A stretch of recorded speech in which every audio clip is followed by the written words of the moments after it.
Hi and welcome to Understanding Depression, the podcast where we talk openly and compassionately about mental health. We break down complex topics into honest, relatable conversations that anyone can understand. Today, we're focusing on a subject that deeply affects many families around the world: teen depression. If you're a parent, caregiver, teacher, or someone who works closely with teens, this episode is especially for you. The teenage years can be full of joy and discovery, but they can also be turbulent and emotionally overwhelming. Sometimes it can be difficult to tell what's normal and what's a red flag. Our goal is to shed light on this important issue, provide clear information, and offer guidance on what you can do to support the young people in your life. Adolescence is a time of transformation. As teens go through physical changes, identity exploration, and increased academic and social pressures, they often experience emotional highs and lows. It's normal for teens to be moody, withdrawn, or defiant from time to time. But depression is different.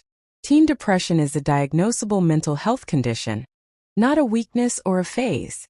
It can affect any teen regardless of how well things may seem to be going on the outside. The condition affects the brain and the body, influencing how a teen thinks, feels, and acts. Some teens describe it as a heavy fog they can't escape. Others say it feels like emotional numbness, not being able to feel anything at all. For some, it's overwhelming sadness, while for others, it's irritability, anger, or restlessness. The experience is deeply personal and often invisible. This can be confusing, even for parents who are paying close attention. A teen might still attend school, do chores, or talk with friends, yet inside they're struggling profoundly. That's why education is key. When we understand how depression manifests in teenagers, we can begin to recognize it and respond with empathy and action. So what puts a teenager at risk for depression? The answer is multifaceted. Let's look at some of the common contributors. 1. Biological and genetic factors. Teens with a family history of depression, anxiety, or other mood disorders are more likely to develop similar conditions. Brain chemistry also plays a role. Neurotransmitters like serotonin and dopamine, which regulate mood, may function differently in teens with depression. 2. Hormonal changes. The hormonal shifts of puberty can trigger emotional instability. For some teens, these changes may increase vulnerability to depression. 3. Trauma and adversity. Experiences like parental divorce, abuse, neglect, bullying, academic failure, or the death of a loved one can be deeply destabilizing and may contribute to depressive symptoms. 4. Social environment. Today's teens are navigating a digital world full of curated perfection. Social media can intensify feelings of inadequacy, exclusion, or rejection. Online bullying, pressure to perform, or fear of missing out, FOMO, can all damage a teen's mental health. 5. Unrealistic expectations. Whether internal or external, pressure to achieve, to fit in, or to be happy all the time can be crushing. Some teens blame themselves for not measuring up, a pattern that fuels depressive thinking. Remember, depression doesn't always require a triggering event. Some teens seem to have it all: loving families, good grades, supportive friends, yet still suffer silently. Recognizing teen depression requires close observation and a deep understanding of behavioral changes. Here are some expanded warning signs. Emotional shifts. Watch for persistent sadness, apathy, hopelessness, or a general lack of enthusiasm. Teens may express feeling empty or like they don't care anymore. Behavioral changes. Increased irritability, sudden anger, or frequent conflicts with family and peers. You may notice them isolating themselves or losing interest in hobbies. Academic decline. Depression can affect focus, motivation, and memory, leading to lower grades and decreased school performance. Physical complaints. Teens may report chronic headaches, stomach aches, or other aches with no clear medical cause. These are often somatic expressions of emotional pain. Changes in sleep and appetite. Depression can lead to insomnia or oversleeping. It can also cause significant weight loss or gain due to appetite changes. Substance use. Some teens turn to alcohol or drugs to numb emotional pain or escape difficult feelings. Talk of death or suicide. Any mention of feeling like a burden, wanting to disappear, or not wanting to live is a serious red flag that should not be ignored. These symptoms must persist for at least 2 weeks and significantly impact daily life to meet the criteria for clinical depression. But even shorter episodes warrant attention. Talking to a teenager about their mental health can be intimidating. But the worst thing we can do is avoid the conversation. Teens need to know that it's okay to talk about hard emotions. Start with compassion, not confrontation. Instead of accusing or lecturing, gently express your concern. You might say, "I've noticed you've been spending a lot of time alone lately. How are you really doing? You don't seem like yourself. I just want to check in." Be prepared for resistance. Some teens may deny their feelings or brush them off. That's okay. The goal is to plant a seed to let them know that you're paying attention and that you care. It's also okay to be vulnerable. You might share your own struggles with stress, anxiety, or low moods. This models emotional openness and shows that they're not alone. Avoid dismissing their feelings or offering cliches like "you'll be fine" or "this is just part of being a teenager." Instead, validate their experience. "That sounds really hard.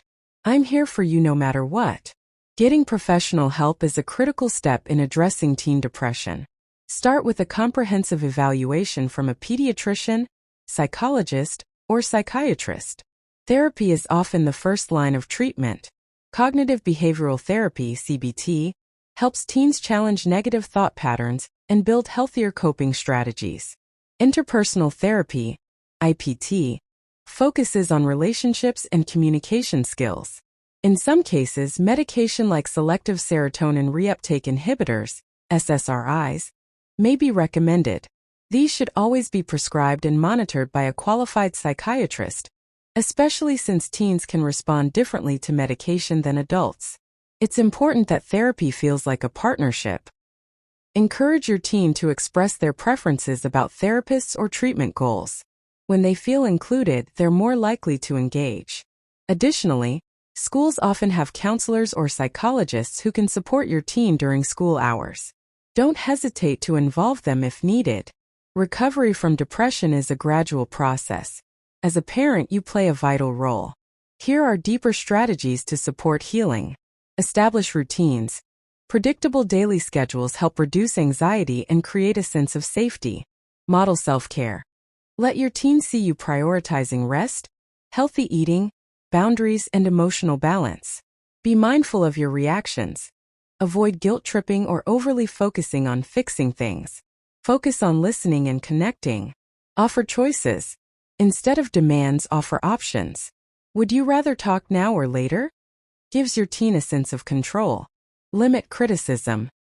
Teens with depression are often their own harshest critics. Build them up with specific, sincere praise. Also celebrate resilience. Notice when they make an effort, whether it's getting out of bed, finishing a task, or going to therapy. Let them know you see their strength.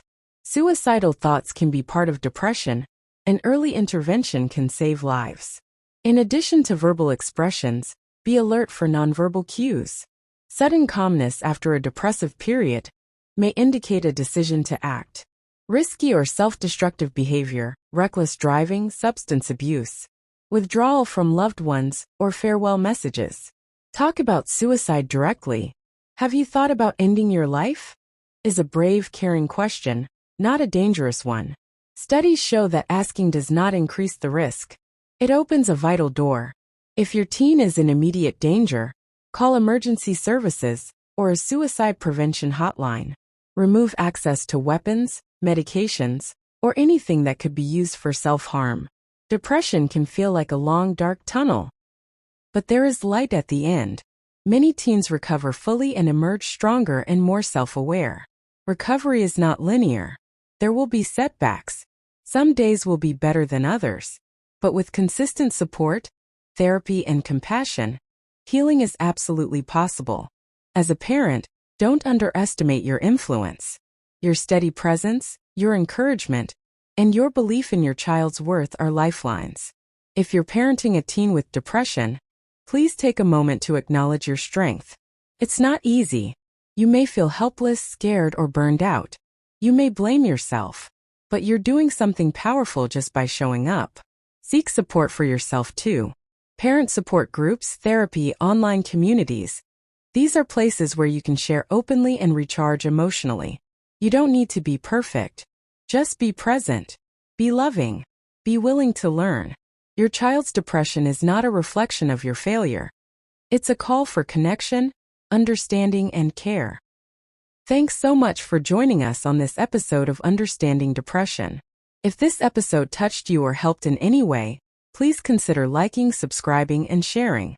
Someone in your circle may need to hear this. And to every parent listening, you are not alone. You are seen. And your efforts truly matter. Let's keep this conversation going, with empathy, with curiosity, and with hope. This podcast is for informational purposes only and does not constitute medical or psychological advice. If you or someone you know is struggling with depression or suicidal thoughts, please seek help from a qualified mental health professional or contact emergency services immediately.